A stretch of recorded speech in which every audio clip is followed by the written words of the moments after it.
हर सिक्के के दो पहलू होते हैं। जो भी चीज इस दुनिया में एग्जिस्ट करती है उसके दो साइड्स होते हैं। जैसे सच झूठ, सही गलत, देव दानव, जीवन मरण, and just like that there is god and ghost. आज हम एक ऐसी कहानी सुनेंगे जिसकी दहशत पूरे देश में है।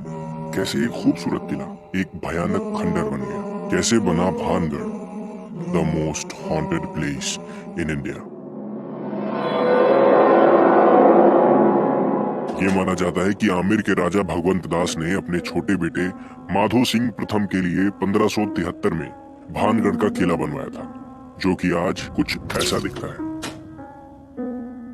आइए सुनते हैं भानगढ़ की कहानी। भानगढ़ किले को लेकर लोगों की बहुत सी अलग अलग मान्यताएं हैं, बहुत सी अलग अलग कहानियां हैं जो लोग सुनते और सुनाते रहते हैं। ऐसा माना जाता है कि भानगढ़ में 1720 में करीब 9000 से भी ज्यादा परिवार बसते थे, पर फिर इस जगह को एक ऐसा श्राप लगा कि सब कुछ उजड़ गया। कोई कहता है कि भानगढ़ की बर्बादी के पीछे साधु का श्राप था, तो कोई कहता है कि राजपूत राजाओं के धर्म परिवर्तन करके मुसलमान बनने की वजह से भानगढ़ की आज ये हालत हुई है। तो वहीं कुछ लोगों का कहना है कि रानी के प्यार में पागल होने वाले तांत्रिक के काले जादू ने सब खत्म कर दिया।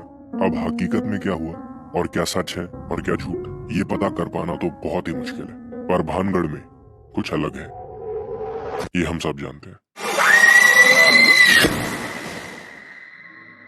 आइए कुछ कहानियां सुनते हैं। ऐसा माना जाता है कि एक साधु जिनका नाम बाबा बालकनाथ था, जो भानगढ़ में अपनी एक कुटिया बनाकर रहते थे, उनकी भानगढ़ में बहुत मान्यता भी थी। तो राजा ने भानगढ़ का किला बनवाने से पहले उस साधु से पूछा, तो बाबा ने किला बनवाने की आज्ञा तो दे दी, पर एक शर्त रखी कि किले की परछाई बाबा की कुटिया पर नहीं पड़नी चाहिए। और राजा ने ये शर्त सुनकर स्वीकार कर लिया। पर अफसोस, ऐसा हो नहीं पाया। जब किला बना तो उसकी परछाई बाबा की कुटिया पे पड़ी, और इससे अत्यंत क्रोधित होकर बाबा ने राजा और पूरे भानगढ़ को श्राप दे दिया कि यहाँ कभी भी बसावट नहीं हो पाएगी और कभी कोई राजा राज भी नहीं कर सकता। और इसी वजह से आज तक भानगढ़ के आसपास किसी भी गांव में घरों पे छत है ही नहीं, और अगर कोई छत बना लेता है तो कुछ ही समय में वो छत ढह जाती है।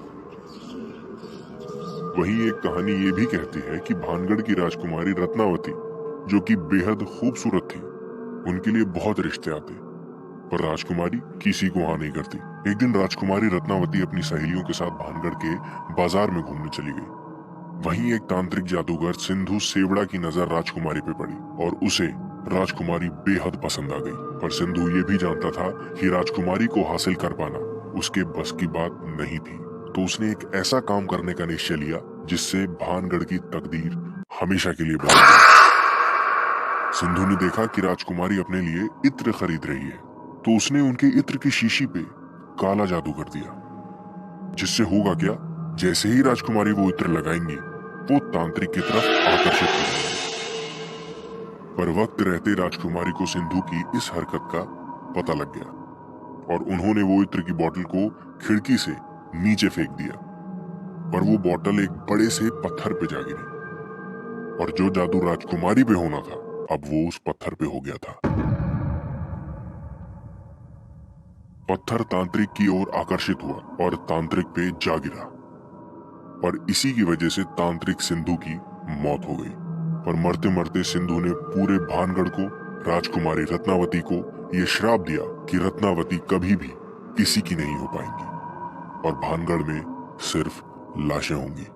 और अगले ही साल भानगढ़ और पासी के गांव आजबगढ़ में युद्ध छिड़ गया और भानगढ़ में लाशों का ढेर लग गया।